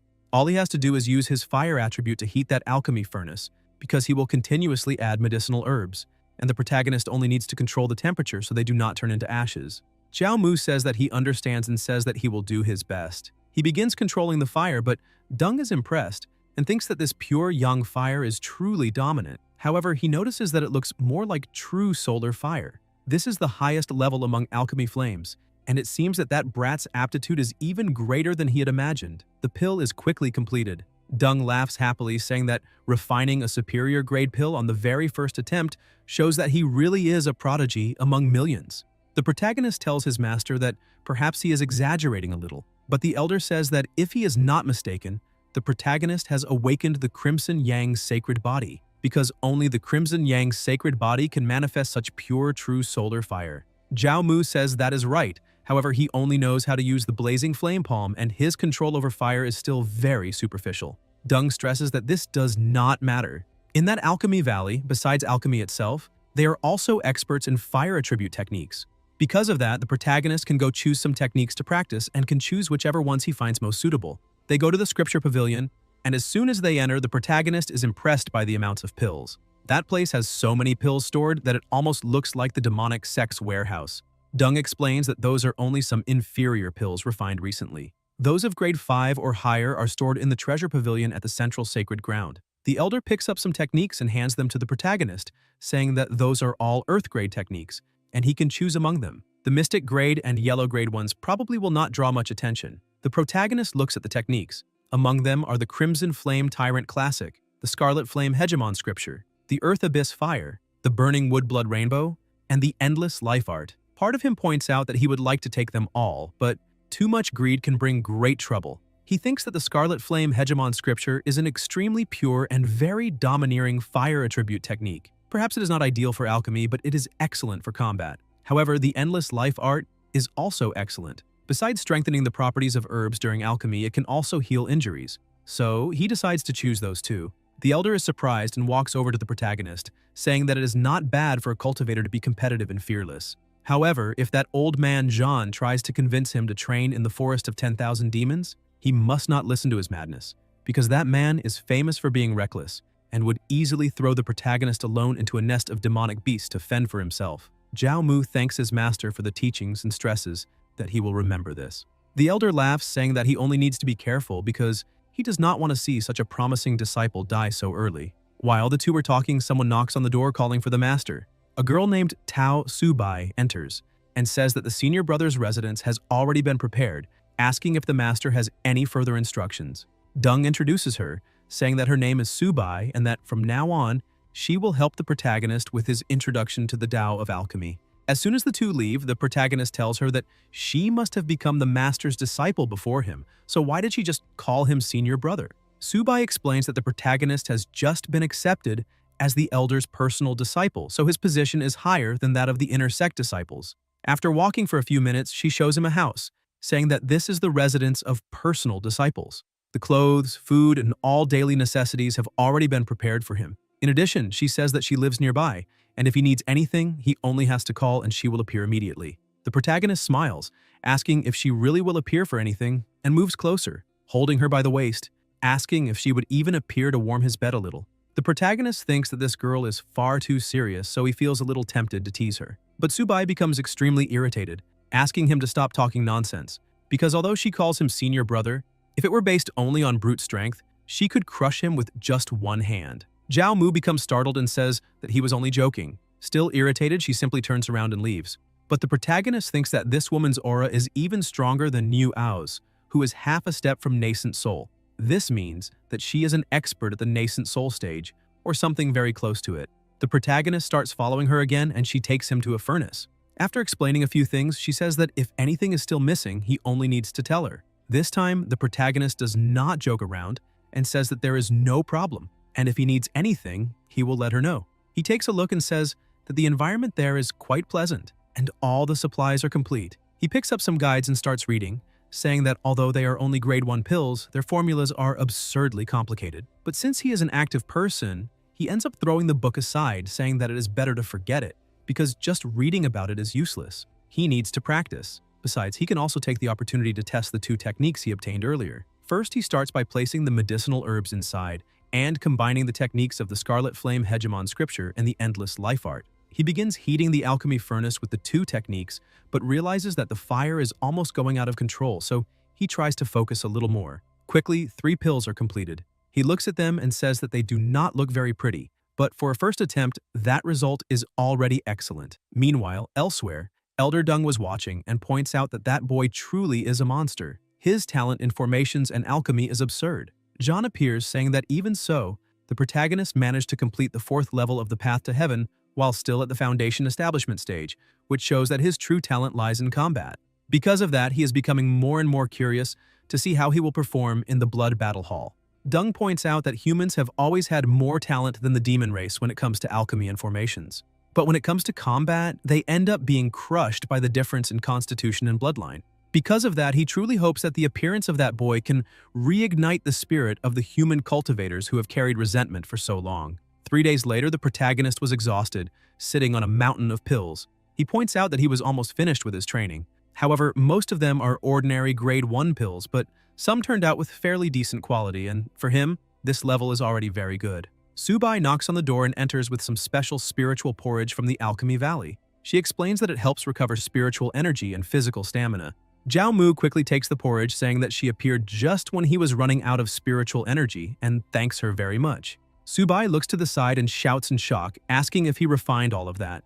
The protagonist says yes, and asks if the quality is not a little too low because the fire of his pure yang body is too fierce, and he still has difficulty controlling the temperature. Subai thinks that he must be showing off without even meaning to, and ends up admitting that, as a personal disciple of the Elder, the protagonist truly is an alchemy prodigy. However, she stresses that there is no point asking her about alchemy because she is not an alchemist. Zhao Mu is surprised and thinks that she is not an alchemist, but she lives there in the Alchemy Valley and still possesses absurd strength, which means there must definitely be a complicated story behind all of this. He moves a little closer, saying that he had been very rude before and unfortunately still had not had the chance to apologize properly. He throws a bag containing something onto the tray, saying that she can consider it a small apology, and he sincerely hopes from the bottom of his heart that she can accept it. Subai is surprised, but accepts the apology. The system detects that the protagonist gifted a grade 4 Windsteps pill, and the return was 1,000 times. Because of that, he obtained a grade 7 Windsteps pill.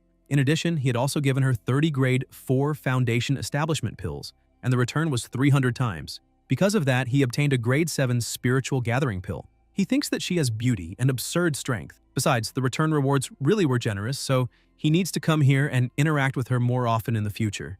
Dung asks the protagonist to come out. He goes outside and greets his master.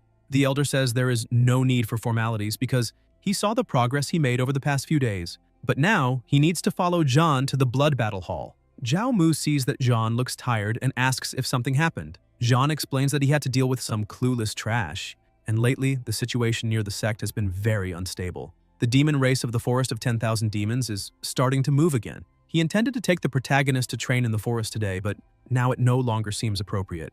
Zhao Mu remembers that Yorong had mentioned before that demonic entities were trying to sabotage the mountain protection formation, and from the looks of it, another problem appeared that required the elder to act personally. Jean says they should go and ask the protagonist to accompany him to the Blood Battle Hall. He agrees, while thinking that, from the looks of it, the demonic sect of the Sacred Origin really has not been very peaceful in recent days. He says goodbye to his alchemy master, saying that he needs to go now. Dung also says goodbye, saying that he may enter seclusion over the next few months to refine pills. And when the protagonist returns to the Alchemy Valley, if he needs anything, he only has to look for little Subai. As soon as the two leave, Subai tells her master that this time he really managed to find a rare genius as a personal disciple. Dung laughs, saying that his eye for talent has always been incredible. The Blood Battle Hall has existed for a very long time, practically since the founding of the sect. The disciples there have always carried the responsibility of fighting on the front lines. And if the demonic sect of the Sacred Origin has managed to remain standing until today, it was thanks to countless battles fought over the years. Jean stresses that this is why, while the Great Formation protects the safety of the sect, the Blood Battle Hall is the spear pointed outward. They eliminate enemies before they can even reach the sect. After hearing this explanation, the protagonist questions his new master, because they are from the demonic sect, so acting in such a righteous way does not make much sense. John asks whether, in Zhao Mu's mind, the demonic sect is a bunch of unscrupulous villains. The protagonist asks if that is not true, because he was kidnapped by an outer sect disciple of the demonic sect of the Sacred Origin. John explains that, in truth, that is more or less the image the world has of the demonic sect. This happens because they have lived isolated there, in the Forest of 10,000 Demons for a very long time, and have almost no contact with other factions. In reality, neither the human race nor the demon race understands the effort the Sacred Origin Patriarch made back then. Zhao Mu asks if the Sacred Origin Patriarch really had a special reason for founding the sect there, but John changes the subject, saying that they have finally arrived. Inside the Blood Battle Hall, several people were training. The protagonist points out that everyone's aura inside really is absurd because they are worthy of the Blood Battle Hall. Suddenly, two people arrive. The man is Yao Wugui, and the woman is Xing Ziyue. The elder introduces the two, saying that Wugui is the protagonist's senior brother and ranks 9th on the Pride of Heaven list, and that is his second senior sister, called Ziyu. The protagonist greets the two, and the elder calls Wugui to go with him to fetch the infinite bell. Wugui is surprised and asks if that is really necessary. Jean asks if Wugui is really saying that the personal disciple he wants is not qualified to be tested by the infinite bell. Wugui apologizes, saying that he would never dare think that and says that he will fetch the bell immediately. But before leaving, he looks at Zhao Mu as if he does not like this. The protagonist says that he just arrived and, from the looks of it, has already irritated Wugui. Ziyue asks the protagonist not to mind it since that guy has a somewhat complicated temper. She changes the subject and holds his arm, saying that she heard around that he possesses a pure yang body, so he must be especially strong in that area. The protagonist becomes embarrassed and asks if she is panting. In addition, he asks if she does not think it is a little inappropriate to ask something so intimate right after they have just met. Ziyu starts laughing, saying that the protagonist is far too amusing, and stresses that she only wanted to feel what a pure yang body is really like. However, she's already a married woman, which means he arrived too late. Zhao Mu becomes even more embarrassed but soon smiles, saying that she looks very young and he did not expect her to have married so early. Ziyu explains that she is already more than 200 years old and has not been married only once. Unfortunately, all 9 of her husbands lived very short lives.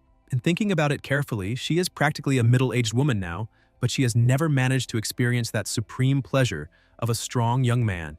Zhao Mu is surprised to see that this woman buried 9 husbands in a row and asks if she is a black widow. Ziyue hugs him once again, asking him not to be so nervous, because she was only teasing him a little, and says that she's only 27 years old and still intact. Zhao Mu breathes in relief and says that from the looks of it, she really loves to joke, but he thinks that maybe not a single word coming out of her mouth is true. Suddenly, the two return with the infinite bell, and the elder asks her to stop teasing the protagonist. Zhao Mu asks his master what that infinite bell is for. He explains that the infinite bell is a trophy they obtained after fighting in an ancient secret realm. Although that bell is damaged, it still possesses the power of a grade 1 Dao treasure. Although it can no longer be used in combat, it still retains a special ability capable of testing a cultivator's potential. And since the elder first wants to verify his root bones, before deciding whether to transmit the art of battling heaven and earth, they need to conduct that test.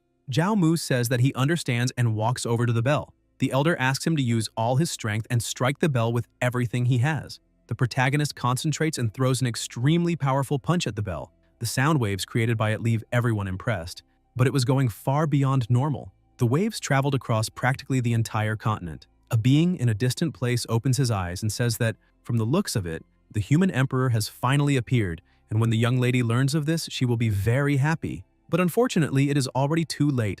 Everything has already become inevitable, and no one can change it. In the middle of the forest of 10,000 demons, a demon asks if everyone else felt that as well. He stresses that the human emperor has been born, and the Jianwu continent is about to change completely. One of the demons asks how this could change the world, since he was sealed by someone, and what trick could possibly change anything. Another demon agrees, saying that it is better to go pay respects to the old ancestor and return to seclusion, because the old ancestor must have felt it too, and he gave no instructions. Another demon stresses that he would never dare disturb the venerable elder, so if they want to ask about this, they can go personally. The demon from before asks everyone to be silent, saying that the human emperor has been born and definitely will not remain unknown for long. Because of that, each of them should send some men to the plains to investigate this situation. Back at the blood battle hall, the protagonist asks his master if that was good enough. Jean laughs and says that it will do. However, he thinks that to cause a commotion of that size, that boy's bone talent must be absurd and no one can explain it. Ziyu teases Wu Gui, saying that she remembers his results in the test were not that good. Wu Gui stresses that this was because he did not use all his strength. The elder tells the protagonist that there is no longer any need to continue testing his bones. Now he can go practice the art of battle against heaven and earth. The so-called battle against heaven and earth is not just a sequence of movements, but a battle intent, a state of mind. From that moment on, the protagonist needs to pay attention to the changes in his master's aura. After that, he will demonstrate it only once. Jean concentrates, takes a deep breath, and begins releasing all of his power, creating a strong aura around him. That aura becomes stronger and stronger, forming other shapes. He prepares himself and makes a single movement, creating a colossal pillar of energy. After the demonstration, he looks at the protagonist and asks if he managed to comprehend it. Zhao Mu stresses that the battle against heaven and earth is the power to dominate all things. The elder looks at him and says that being able to comprehend it to that level is already very good. But the protagonist becomes upset and says that his master does not seem very satisfied, because if he had known, he would not have rushed so much and should have waited until he advanced to core formation and improved his comprehension a little first. Jean explains that there is no need to rush the cultivation of the art of battle against heaven and earth. This set of techniques is more suitable to be tempered and understood in real battles. The more life and death battles the protagonist faces, the stronger he will naturally become. In addition, he also has another technique. He hands the technique to the protagonist, asking him to learn it first, because it should quickly increase his combat power. The name of that technique is the Sacred Origin Art. Zhao Mu asks if that technique has any connection to the Sacred Origin Patriarch. The elder says that is exactly right, that Sacred Origin Art was personally created by the Sacred Origin Patriarch himself. Although it is not a heavenly grade technique, it has immense potential, and if cultivated to its peak, perhaps it will not lose out to a heavenly grade technique at all. The protagonist becomes interested in the technique and says that he will do his best. The elder says that over the next few days, he can stay there and cultivate that technique as much as he can. He looks at Wu Gui and Ziyu, saying that the two of them must not cause trouble for their junior brother, especially Ziyue. The two say that they understand and ask the elder not to worry. The protagonist goes to one of the residences and, with the technique in his hand, says that this is exactly what should be expected of an upper-level Earth-grade technique. Even with his current comprehension, practicing it is still exhausting. In addition, from what he managed to understand, the Sacred Origin art is not a combat technique, but an art that amplifies spiritual power. Moreover, this amplification does not require squeezing out one's potential or burning life force. It depends on strengthening the meridians. He sits on the ground and begins cultivating, thinking that the meridians are the conductors of spiritual power and are not easy to train at all. The fact that the Sacred Origin art can do this already proves how powerful the Sacred Origin Patriarch was. But now it is time for him to put that technique into practice and see how many times he can amplify his spiritual power. 3 days later, the protagonist was still in seclusion, cultivating that technique as much as he could. He creates a miniature version of the blazing flame palm and throws that small flame, causing a huge explosion and revealing a magic circle. A portal opens beside him, and the Saintess points out that even with a defensive formation active, he was capable of causing that kind of destruction. She stresses that his speed of comprehension of the Sacred Origin art has exceeded all expectations. Zhao Mu greets her and she touches his face with her feet, pointing out that now that he has passed the tests of the 3 elders, he should also change the way he addresses her. He becomes embarrassed and calls her master. The Saintess stresses that she has already spoken with Elder Zhan and that they can leave immediately. She binds him with some roots and takes him into the subspace. A few seconds later, he is thrown onto a bed and she sits on top of him, asking if he knows why she accepted him as her disciple. Guys, if you enjoyed the video, leave a like, comment, and subscribe to the channel so you don't miss new content. Thank you.